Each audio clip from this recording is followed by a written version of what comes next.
So anyone who goes against Xi Jinping in any way, ideological way, would end up either broken if it is a firm or in jail if it is a political opponent. Similarly in Russia.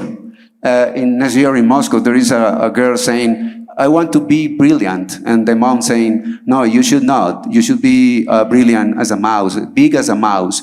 Don't aspire to be notable because you become a target of Putin. So several countries currently, and the Western countries are posing sanctions to Russia because the way he is, because of the Ukrainian war. And several countries have used to punish firms who deal with firms which go against their very principles, like, for example, exploiting labor and so on. So you said there are two dimensions to approach India and Russia. One is the ideas, the other is interest. You said you want to get closer economically to, India should go closer to China. But how about ideas? How do you expect to deal with it? Mostly because India, I guess, is a pivotal country currently. If India will actually really get close to these economies, the world will change a lot. No, I'm not of the view that India should necessarily get closer to China. I don't think that. But look, from our perspective, each country has their way of doing things, right? We don't like to opine on how they should run their system.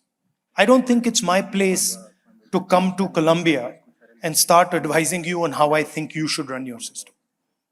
I can have a view on our system, on our way of doing things, but the Indian idea is not to go to places, not to go to Russia and say, listen, you guys now, we don't like how you're running your country, or to go to America and say, sorry, you're not treating people nicely. We don't like doing that. We understand that each culture has a perspective.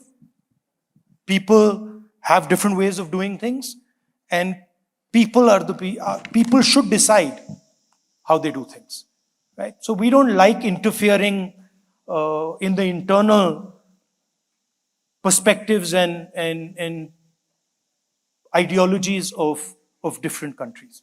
We have a set of values which we generally believe in. We do not like the idea of aggression. We do not like the idea of violence. But we also understand that there are times when violence happens and aggression happens, right? So that's the first thing. The second thing is, as far as Russia is concerned, we have a very long-standing relationship with them. We have a relationship with them in the military sphere, and we've got a deep, long-standing relationship with them. So for us, Russia is also a valuable partner, right? And we feel that we can manage the United States and Russia and other people and manage our relationships with them. We don't like the fact that a war is taking place in Ukraine. We don't like it for the fact that thousands and thousands of people are dying in Ukraine, and we do hope that that war ends soon. But we are not in the habit of going and telling people how they should run their country. Una pregunta. Házmela en español para No, I can do it in English as well. In English. Not a problem. First of all, thanks to University for the invitation, and welcome to Medellin and Colombia as well. My name is Sergio Escobar. I'm the executive director. If he does it in Spanish and then the lady just translates it in English. Sí, que la puedes hacer en español y la traductora la traduce, sin problema. On the mic. Yes, I can hear you. I can hear you. Yeah, Okay. It cuts Bienvenida off. a What I mean is that if she can do it on the mic, after he speaks on the mic The itself. problem is that she is over there. Yeah. Let me try again. English, Spanish? Spanish. Okay. Do it in English. English. Let's keep it safe. All right. But by the way, I understand Spanish, but I'm not 100% certain. So That's important that you don't understand Spanish because it's that question. The United States is becoming year by year so weak just on political and economical matters, not military.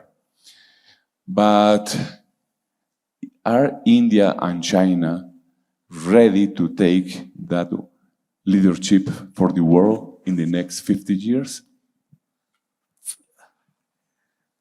Look, I don't know about China, but I don't think India sees itself as taking leadership in the world. I don't think that's not our model, right? We are a large country, and we believe in having a partnership. And we are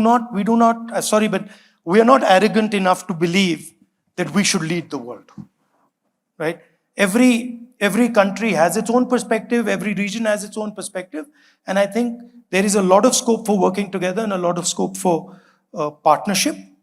But the idea that India is going to lead the world, I don't think that is how India views itself. Maybe the Chinese think differently on this.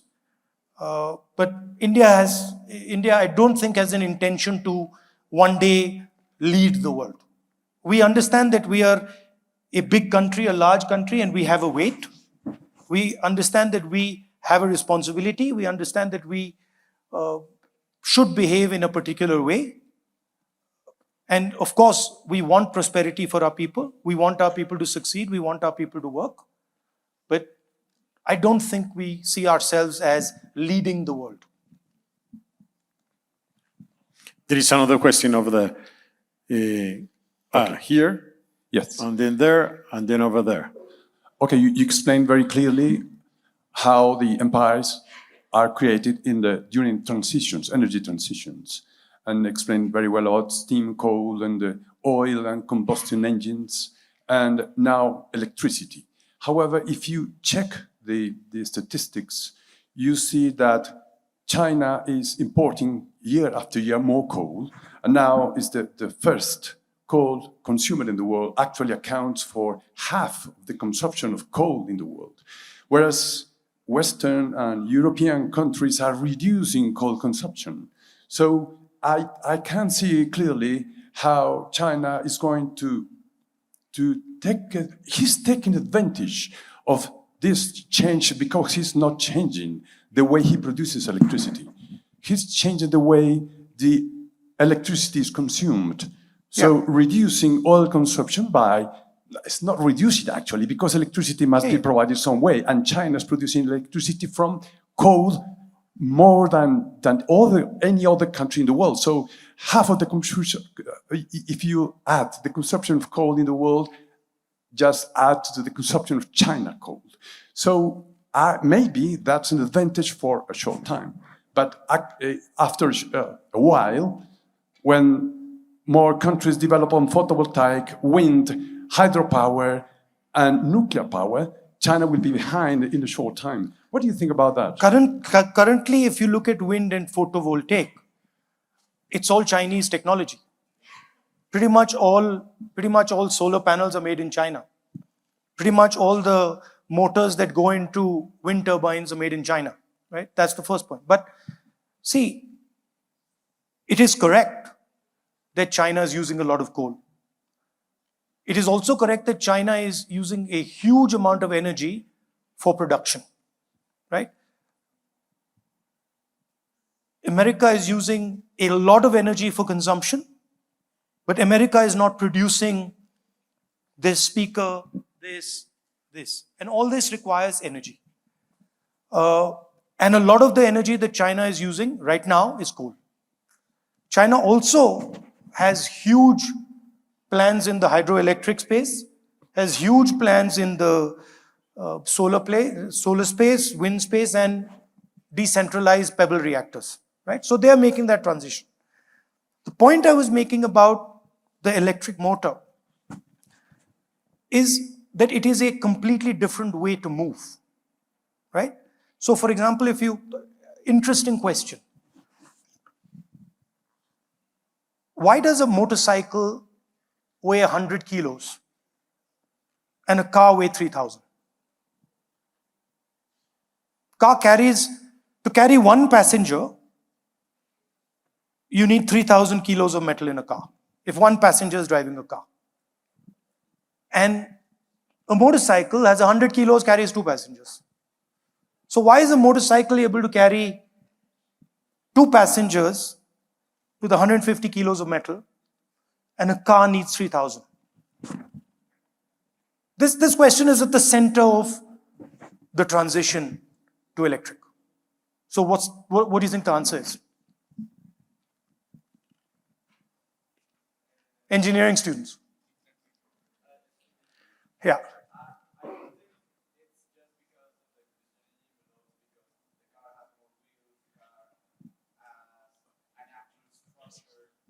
But why does the car need the Las structure? preguntas con el micrófono para que todos en el auditorio podamos escuchar. En un momento te la llevamos. May I answer your question? Yeah, Because if you account for the weight of a battery car is much more than a petrol car.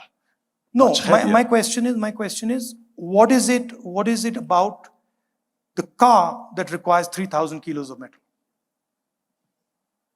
And the answer is, it's the engine. Because it's the engine that kills you on impact, right? And the motorcycle is light because the engine disappears from you when you have an accident, right? Every time the engines in motorcycles are heavier and heavier. If you see, Yeah. the power in motorcycles nowadays are becoming heavier, are higher than older motorcycles. But in a motorcycle, when you have an impact, the engine is separated from you. So the engine doesn't hurt you. Whereas in a car, when you have an impact, the engine comes into the car. So the entire car is designed to stop the engine from killing you. The electric motor breaks that centralized energy system. The electric motor allows you to put a motor there, put a motor there, put a motor there, put a motor there. So the electric motor is a decentralization of power. And that's really its effectiveness, right? You can simply not get a drone to fly. You know those quadcopters? You simply cannot get a drone to fly with 4 engines. It'll just tear itself to pieces, right? So circular motion is a completely different way of moving. It's a much more effective, much more powerful way of moving. And circular motion is now there in robots, because robots are all electric motors. It is there in drones, and it is there in cars, right? So what I'm talking about is a revolution in mobility.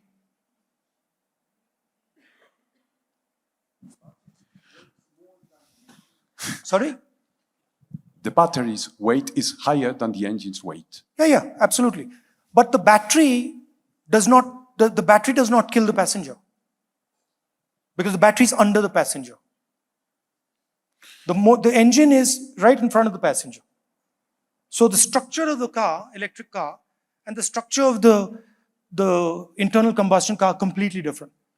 But the main point I'm making is that we are moving now from the world of the internal combustion engine to the world of the motor. We're moving from the world of, we are moving to the world of the drone, which is an even more effective demonstrator of circular motion. And then further effective, more effective is the robot. A robot is essentially hundreds of motors put together. And that's the space where China is ahead of us.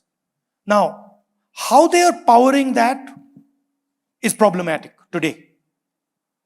But they are going to try and change the way they power that in the future, right? But once you have the architecture of mobility, then you've sealed the game. So once the United States has the architecture of mobility in the internal combustion engine, and once it has the resources and controls the petrol economy, the game is over. And that's really the fight that is taking place. China is locking up the game for circular motion. And they've locked it up in motors already. They've locked it up in batteries. They're locking it up in optics. And they're also locking the entire value chain of the battery. And that for us is problematic. I'm taking two more questions and no more because I have to close. I am doing the bad cop here. So here's one question and the other question is over there, the guy with the pink shirt, close to Felipe. Thank you. Thank you, Rahul, for the wonderful speech. I have a question. It's more on geopolitics. We understand the future is today with the technologies, whatever is happening, it's good. But like looking at the geopolitics of the world, slowly right wing is taking control of the world, I would see. Like Europe, there are like a lot of protest against the immigration. In US, it is happening. Australia as well is joining the party. So given that, like, I would like to understand, haven't we learned our history well? My understanding is like, we are like slowly going towards the era of a Second World War or the First World War. And my understanding is like, right wings are more dominating than left wings. Even with all due respect, even in India, that's what is happening. So it's like polarizing people, showing a common enemy that like he is your common enemy. He is taking away all the things from you. So how to reverse this or like how to make it better for the future? We're in a transition. We're in a transition from one energy system to another. We're in a transition where a superpower is being challenged. We're in a transition where the financial system of that superpower is being challenged, where the military system of that superpower is being challenged. So it is going to be a turbulent time. There is going to be, unfortunately, there is going to be violence. Now, the question is, can we reduce it? How to reduce it? And in these transitions, where are the opportunities, right? How can countries position themselves to take advantage of a revolution in circular motion? How can a country position itself to take advantage of robotics, etc., etc.? But I do feel that we are entering an unstable time, right? And of course, I don't necessarily think that right-wing parties are here to come to stay. I think this is also transitional. You'll have changes from right-wing to left-wing, and we can see that. I think here you have a left of center party, if I'm not mistaken. So it's different countries, different sort of political formations. But the central thing where I would agree with you is that we are entering an unpleasant time, And so if you're prepared for that unpleasant time, if you're prepared for the disruptions that are coming, you are likely to find opportunities. The other thing that I would say is that, and this I've seen in my politics also, that what used to work 10 years ago does not work anymore, right? Even in politics, the way we used to connect to people does not work. You have to connect to people completely differently. For nation states, you have to imagine completely differently. You have to imagine a new future. You have to think of changes in a completely different way. So for young people, it's a very exciting time. And I think countries like Colombia have certain advantages, where they can maneuver in these spaces. Thank you. Having one student Sorry. question and the other one from the pink shirt. Okay. First of all, this electric transition has been taking part for quite a while, actually. It started with small vehicles, then motorcycles, then microcars, then cars, then trucks, then trains. Now, the next step would be, I guess, boats, then planes, and later probably even things to take us to outer space, maybe, or something. And the other is, besides the countries already mentioned, what countries do you think that have the potential to become regional or even global powers in the next coming decades, Mr. Gandhi?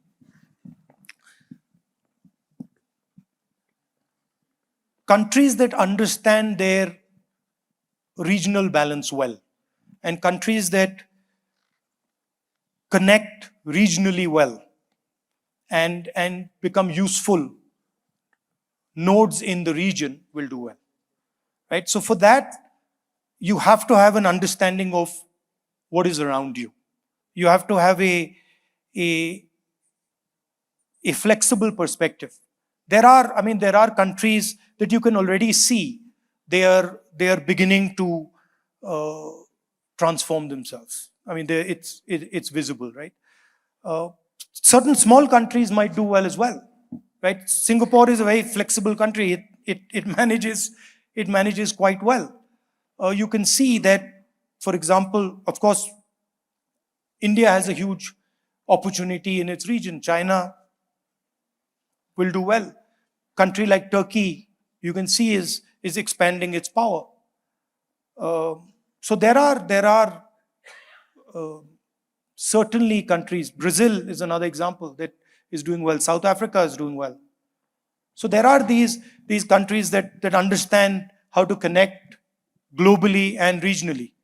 And I think that's powerful. And on the electric front, of course, it's true that circular motion, electric motion has been going on for a long time. But it's now reaching a critical level, critical mass. And I can't really predict how it will go, but certainly it seems that it's going to be a big part of the future geopolitics. I mean, we're already seeing it in our legislation. We're seeing it in the legislation of many countries, that these technologies need to be sort of controlled and taken care of. Last but not least question. Okay, thank you. So more than a question, I would say that if maybe you can give us a final message. And taking notes, you set a parallel between the production, whether it's AI or electric engines, and also the consumption. And as you said, for example, in this part of the world, very influenced by the USA, we are very good at the consumption, whether it's the social network or the electric vehicles. And here in Antioquia, especially in Medellin, we are being recognized for being an industrial territory. And the youth, some part of the youth, I will not say that most of the youth, are very good at the consumption, especially in the digital world. So there is a trend that maybe you can get rich in 2 or 3 years by being influencer or being the digital lord. And during your conference, you are saying how the manufacturing and how to create jobs, it's important.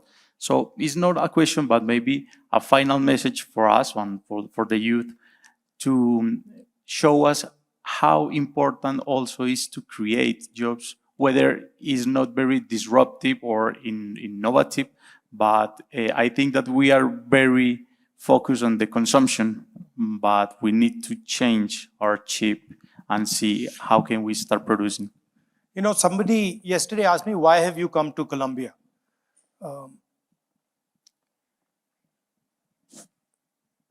It's very important in the 21st century to understand and observe different cultures, because you never know how you can connect or how and where you'll connect with somebody until you actually go there.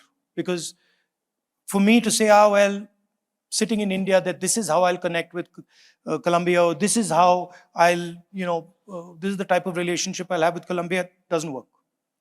So being open to other cultures, regardless of how big or small they are, is very important, because you never know where value lies. For the people who are doing the influencer bit, I mean, my personal view is enjoy yourselves, but please do not rely on that, because that stuff is going to disappear, right? This is temporary. This is a temporary phenomena. Make sure that you have some resilient skill that you can depend on, that is useful. And the more specialized, the more unique your capability is, I think the easier it is going to be for you. So if you're a doctor, make sure that you have some specialization that nobody else has, because you're probably the first generation that can sell that skill anywhere on the planet. You don't have to sell it just in Colombia, you can sell it anywhere you want. So you have the tools for massive marketing, massive projection, but you do need that one or two or three skills that make you unique. I have a big social media presence. I would not rely on that thing. That thing is a lot of fluff. Be careful. So that's how I would say. If you're doing manufacturing here in Medellin, that's excellent, and I wish you all the best. I hope you're successful, and come and see what we are doing in India, and maybe we can work together on it. Muchas gracias, Mr. Gandhi. Muchas gracias por su presencia. Thank you very much for being here. As I said before, it was an honor to have you. I think that you gave us a lot of extraordinary insights and wisdom for us.